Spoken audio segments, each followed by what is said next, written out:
All right, Nate, welcome to the show. Thank you for your time today.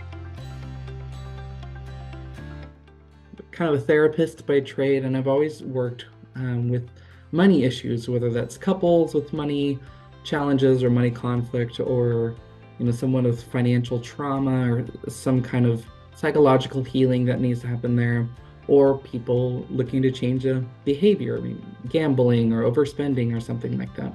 Um, I I've been doing this for several years now, and it's been just fun. Money is something that is really, really interesting just to see the psychological effects of money, but also how it shows up in our relationships. And yeah, so I have a private practice where I meet with those individuals, and I also own a platform that's a treatment team model. So I work with financial planners and financial counselors, and we provide treatment teaming for clients. So, I'm working on the psychological, emotional, relational aspects. A counselor typically works on skill building, budgeting, that kind of day-to-day money management stuff that we don't usually get a lot of training in. And then a financial planner looks more at the long-term goals. But yeah, so I wear a lot of hats, but I'm always excited to talk couples and money or financial trauma. There's not a day there's not a day that you live that you don't interact with money in some way, whether it's working for it, spending it, living in a home that uses it, Avoiding it. right. So if we have belief systems or emotions that we don't work through actively, that has a huge implication of how we experience our day to day. If I'm consistently feeling shame, or I'm not good enough, unworthy, inadequate because of some money thing, that's going to affect my mood. It's going to affect my mental health for sure. It's going to affect my relationships and how I talk with my wife or my children. The impacts can be really, really big. And I think on some level, people kind of inherently understand this, that, money is emotional. But then you start asking them about their money beliefs and their money feelings, and it can get really deep really fast. And that's what makes it fun. We kind of leave our bodies sometimes in extreme trauma responses. We avoid, we get over escalated, or we over identified with some situation. These are all kind of responses to trauma. So when people have financial trauma, it's either coming from a money event, like a foreclosure, a bankruptcy, or my parents didn't talk to me about money. I'm feeling lost. I'm feeling scared and hopeless, and it's coming out in some kind of financial behavior way. As a result of those situations, I'm not looking at my budget, or I'm looking at my budget way too often, or I'm hyper fixating on spending over my limit, $10, and that causes anxiety or panic attacks for me, or I'm thrown into shame or depression loops. So point is financial trauma is anytime events lead us to act out certain things in our behavior. It's rooted in our biology, and we can heal from it, we can recover from it, but a large part of it is just starting to recognize, like, oh, this is a trauma Nate or trauma Brett acting right now. This isn't maybe our wise self or our prefrontal cortex self, if that makes sense. Like, obviously every person is a little different, but generally I tend to follow certain patterns when it comes to working through trauma. The first is, depending on the intensity of the trauma, we start with stabilization. So, can we stop the bleeding first? And so we're gonna start with, like, okay, how is the financial trauma showing up in your life right now? Am I spending with reckless abandon because of the trauma? Am I not looking at my information at all because I'm scared of what I'm gonna see? But like, what are the effects that I'm seeing right now that we do need to get a hold of quickly? And then and a lot of times we start with some mindfulness skills. I know it's kind of been a buzzword for the last several decades, but quite honestly, it deserves to be. Little It's entitled. mindfulness skills. Is it entitled to be? Yes, it is. Mindfulness is entitled to have a place in our mental health dialogue. Yeah. But those kinds of skills really do or can slow us down enough to kind of re-engage that prefrontal cortex. And then we start to look for patterns. And that's where we might do more of the past-oriented work of, where is this coming from? Where did I first feel this?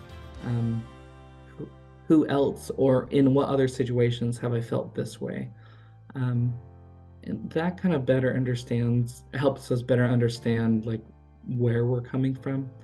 And then sometimes even that alone can start to make changes. But then we have a process called integration, which just means knowing what I know about myself in the past and what I've gone through, and knowing where I want to go in the future will let me take a compassionate approach to small change. I know where I came from. These are the weak point areas that I'm aware of. They're the little baby steps I can make. What does those look like for me? And the most important thing there is just being as non-judgmental as you can. Honestly, the most common one is the taboo nature of it. We don't talk about money, not really. Like we definitely don't talk about how deeply personal it can be. We talk about, skills and budgeting. We talk about salary negotiations, and those things are important, but we don't talk about the people part of money. And so a lot of people, when they reach out to me, they kind of just need to know they're not alone. They see an issue, they recognize that there's some problem with their money behaviors or money beliefs, and they feel like they're the only one. And so I think even just on a basic level, being like, yeah, this is a really common experience that many people have that have had your background. I think even that can be healing in its own way.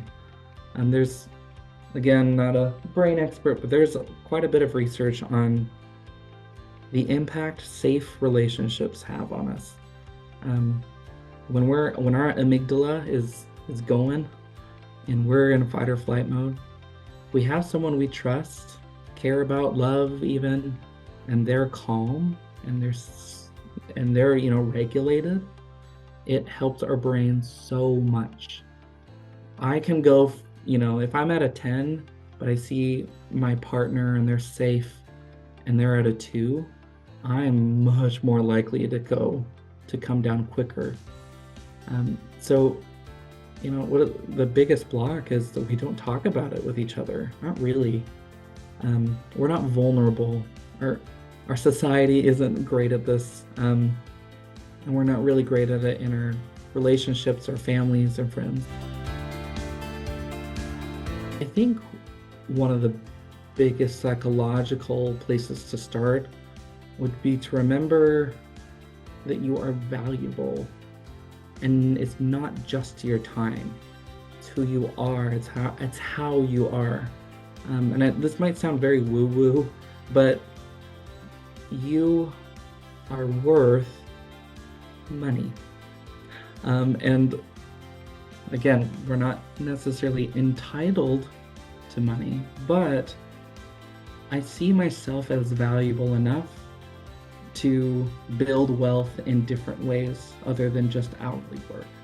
I do think that's kind of a shift in our headspace.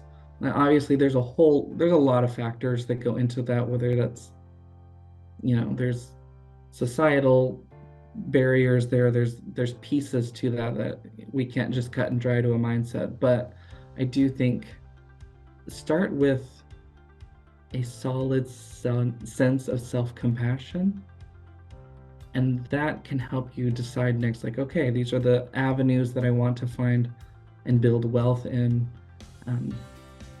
And I don't have to have this one-to-one exchange with time in order for that to be the only way I build wealth.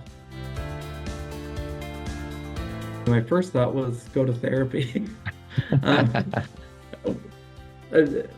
I do think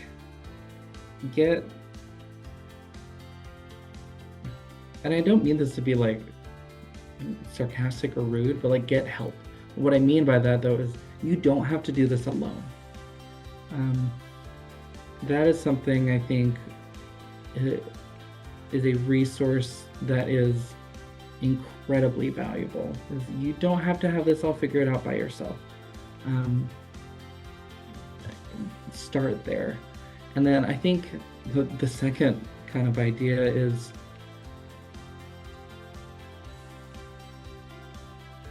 you can afford the extra grace. You can't afford the extra shame.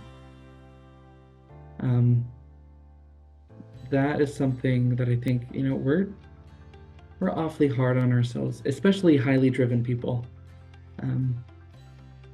Physicians, for example, like they're motivated, they're talented, they're smart, they work hard. And a lot of times it's because they're being driven by like my actions equals my value or my worth. And I don't think that is necessarily true.